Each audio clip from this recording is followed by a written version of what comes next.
Assalamualaikum warahmatullahi wabarakatuh, Bapak dan Ibu guru hebat.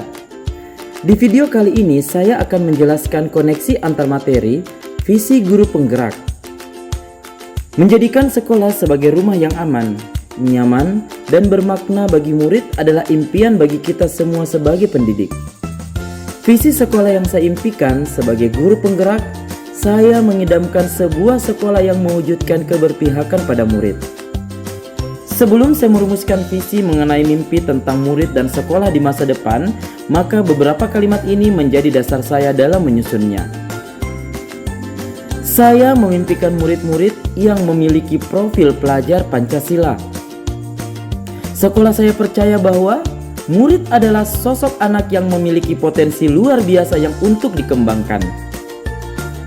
Sekolah saya mengutamakan untuk berpihak kepada murid dalam proses pembelajaran. Murid di sekolah saya sadar betul bahwa dimanapun itu adalah tempat untuk belajar. Guru di sekolah saya yakin untuk menghasilkan murid yang berkualitas, maka harus dituntun dengan baik. Bukan merubah kodratnya, tetapi bagaimana merubah lakunya. Guru di sekolah saya paham bahwa mengajar kepada murid menyesuaikan dengan kodrat anak, yaitu kodrat alam, kodrat zaman, dan kodrat bermain. Oleh karenanya dari beberapa kalimat ini, rumusan visi yang saya buat yaitu mewujudkan sekolah ramah anak untuk mencetak peserta didik yang berprofil pelajar Pancasila. Untuk mewujudkan visi tersebut tidak lepas dari filosofi pemikiran Ki Hajar Dewantara, yang dalam filosofi pemikiran Ki Hajar Dewantara menjelaskan bahwa pendidikan anak berhubungan dengan kodrat alam dan kodrat zaman, konsep menghamba pada sang anak, dan konsep sistem among, yaitu ing madya mangunkarsa, ingarsa sungtulada, tuturi handayani. Mewujudkan visi tersebut diharapkan nilai-nilai terpatri dalam jiwa guru penggerak, yaitu mariki berpihak pada murid, mandiri, reflektif, kolaboratif, inovatif, berpihak pada murid.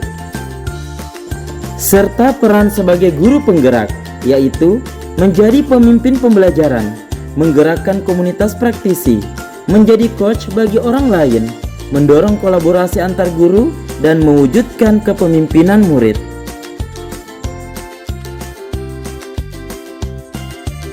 Sebagai penunjang untuk mewujudkan visi tersebut, terdapat beberapa aset yang akan menjadi kekuatan bagi sekolah, yaitu diantaranya aset diri sendiri, calon guru penggerak, aset murid, aset guru, aset sarpras, aset komunitas, serta aset kepsek dan aset yayasan.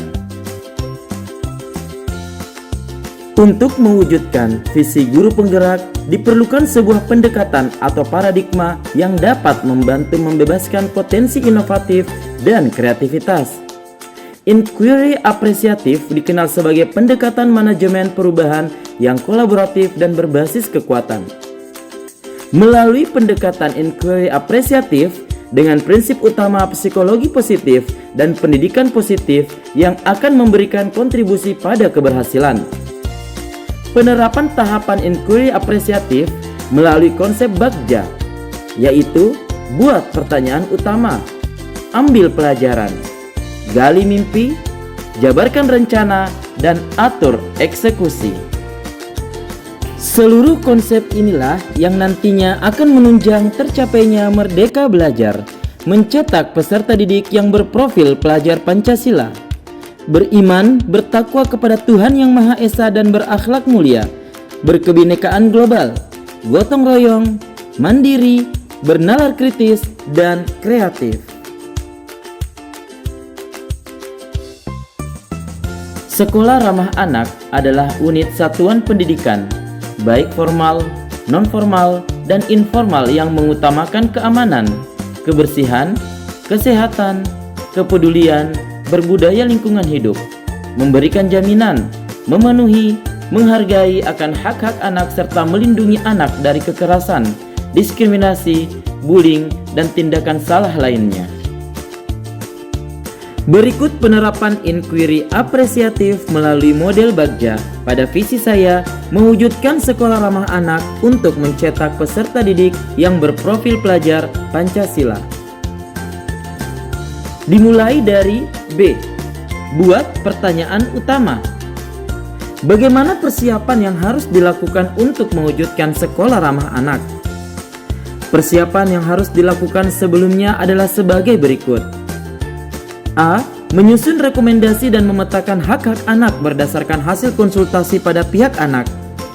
B. Membentuk kebijakan melalui komitmen kepala sekolah, orang tua atau wali dan peserta didik. C. Membentuk tim pengembangan dengan peran sebagai berikut. Koordinator untuk pengembangan, melakukan sosialisasi, menyusun serta mengembangkan sekolah ramah anak, melakukan evaluasi dan memetakan potensi, kapasitas, dan kerentanan.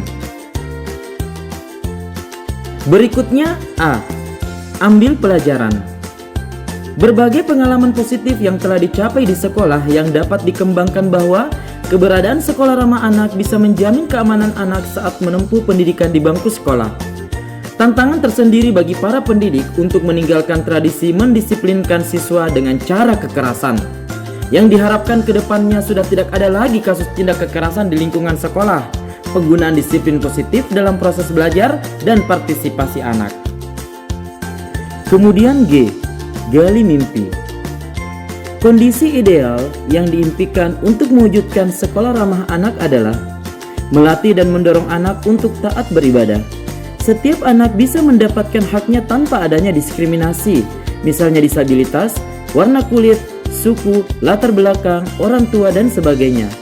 Setiap anak bisa dengan bebas menyampaikan ide, pendapat, gagasan, penemuan tentang pendidikan, teknologi, seni, dan budaya.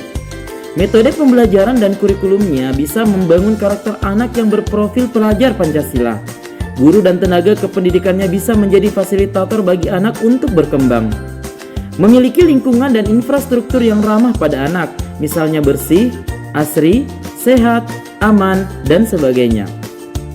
Membuat program kerja yang mengutamakan perkembangan kepribadian anak dan yang menekankan keselamatan anak, baik saat di rumah maupun di sekolah. Semua warga sekolah sadar akan pentingnya menjaga diri dari berbagai bentuk kekerasan. Anak bisa berpartisipasi secara penuh untuk setiap aspek kehidupan atau kegiatan di sekolah. Memiliki kesiswaan yang orientasinya membentuk karakter anak. Terbentuk kerjasama yang selaras dan harmonis antara anak, sekolah, dan keluarga. Penegakan hukum dan informasi dijalankan secara transparan, akuntabel, dan partisipatif.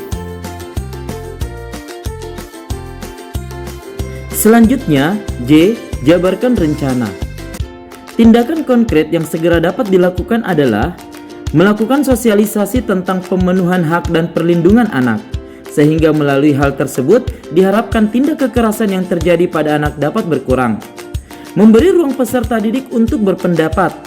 Aspirasi anak dibutuhkan dalam proses pembuatan kebijakan serta persiapan dan perencanaan sekolah ramah anak agar sekolah dapat memfasilitasi kegiatan pembelajaran sesuai kebutuhan peserta didik. Melakukan pemetaan awal kondisi sekolah, sehingga pihak sekolah dapat mengidentifikasi dan merancang kebutuhan apa saja yang belum terpenuhi untuk menunjang terlaksananya sekolah ramah anak. Menyusun kebijakan sekolah ramah anak. Kebijakan tersebut terkait visi dan misi tujuan sekolah yang mendukung terwujudnya sekolah ramah anak. Membentuk tim pengembang sekolah ramah anak. Anggota tim tersebut yaitu warga sekolah dan melibatkan wali murid. Hal tersebut dilakukan untuk membuat hubungan komunikasi yang harmonis. Yang terakhir adalah A. Atur eksekusi. Untuk mewujudkan visi secara perlahan, maka semua komponen sekolah harus terlibat aktif di dalamnya. Pada pelaksanaannya, semua sumber daya harus dioptimalkan, baik sumber daya sekolah berupa aset dan kekuatan sekolah, sumber daya pemerintah, masyarakat, dan dunia usaha. Kebijakan untuk menjalankan program sesuai dengan perencanaan yang telah ditetapkan. Melaksanakan kurikulum yang harus ramah pada anak sehingga pelaksanaan pembelajaran bisa berjalan dengan optimal. Mengupayakan agar pendidik dan tenaga kependidikan harus terlatih dan memahami dengan baik akan hak-hak anak. Mewujudkan sarana dan prasarana yang harus mampu memberikan jaminan kenyamanan bagi anak dalam beraktivitas.